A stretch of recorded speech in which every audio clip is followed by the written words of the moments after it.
Hi hello नमस्कार मित्रांनो, तुम्हाला सांगितल्याप्रमाणे आम्ही आलो होतो तुळजाभवानीच्या दर्शनाला।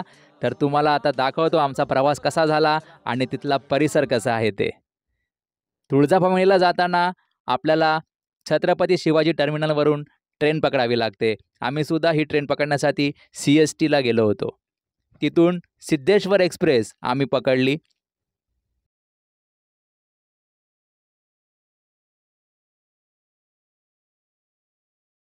प्रवासामध्ये आम्हाला चेंबूरच्या या मुलांची सोबत मिळाली, त्यांच्यामुळे हा प्रवास खूप सुखाचा झाला। तुळजापुराला जाण्यासाठी सोलापूरला उतरावं लागतं।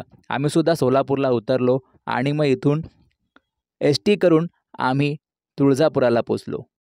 तुळजापुराला उतरल्यानंतर रस्त्याच्या दोन्ही बाजूंना छोट्या छोट्या दुकानांची, देवीच्या फोटोंची, देवीच्या हार फुलांची, तिच्या माळपरडीची दुकानांची गर्दी होती आणि या दोन्ही गर्दीतून मधून आतमध्ये जाण्यासाठी रस्ता होता।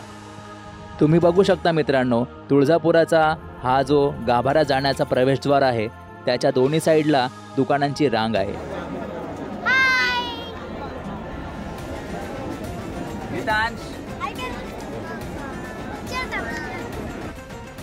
आम्ही मग नंतर देवीसाठी हार फुलं आणि तिच्या ओटीचं सामान घेतलं आणि मुख्य प्रवेशद्वारातून आतमध्ये प्रवेश केला।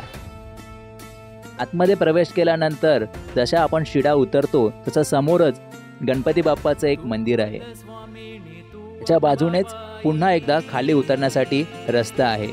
ही जी कमानी दिसते त्या कमानीवरती जय भवानी असं लिहिलेलं आहे। या कमानीतून आम्ही हळूहळू खाली उतरलो।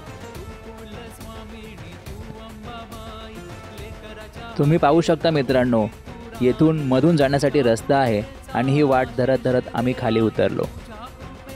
खाली उतरल्यानंतर समोरच भवानी मातेच्या मंदिराचा कळस आम्हाला दिसला। ह्या कळसाभोवती सुंदर असा परिसर आहे। या परिसरामध्ये देखील छोटे छोट्या देवांचे मंदिरं आहेत। ही मंदिरं मी तुम्हाला दाखवतो। हे बघा, तुम्ही पाहू शकता या पूर्ण कळसाला, या पूर्ण मंदिराला चारी बाजूने छोट्या छोट्या देवांच्या मंदिराने वेढलेलं आहे। मग आम्ही हळूहळू सर्व छोटे छोटे मंदिराचं दर्शन घेऊन वाट काढत काढत पुढे पुढे जात होतो। खूप पवित्र असं वातावरण आणि इथला परिसर खूपच सुंदर आहे। छोट्या छोट्या मंदिरांमध्ये देखील तुम्हाला खूप छान अशा मूर्ती पाहायला मिळतात। इथे विविध देवतांचे छोटे छोटे मंदिरं आहेत। नंतर मग आम्ही मुख्य गाभाऱ्यामध्ये जाऊन भवानी मातेचं दर्शन घेतलं। दर्शन घेतल्यानंतर तिचं रूप पाहून मनाला खूप प्रसन्नता मिळाली। मग बाहेर येऊन भवानी मातेच्या प्रतिमेसमोर आम्ही आरती घेतली। भवानी मातेची आरती झाल्यानंतर आम्ही इथला परिसर पूर्णपणे फिरलो। इथला हा पूर्ण परिसर एका व्हिडिओमध्ये दाखवण्या इतका नाही आहे, म्हणून मी तुम्हाला थोडं थोडं करून सगळा मंदिराचा परिसर दाखवण्याचा प्रयत्न करत आहे। तुम्ही देखील तुळजापुराला नक्की जा, इथल्या परिसराचा अनुभव तुम्ही सुद्धा घ्या। भवानी मातेचा आशीर्वाद तुम्हाला नक्की मिळेल।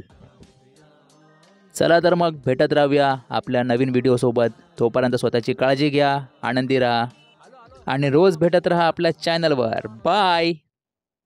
व्हिडिओ आवडला असेल तर लाईक करायला विसरू नका आणि कमेंटमध्ये जय भवानी जय अंबे लिहायला विसरू नका।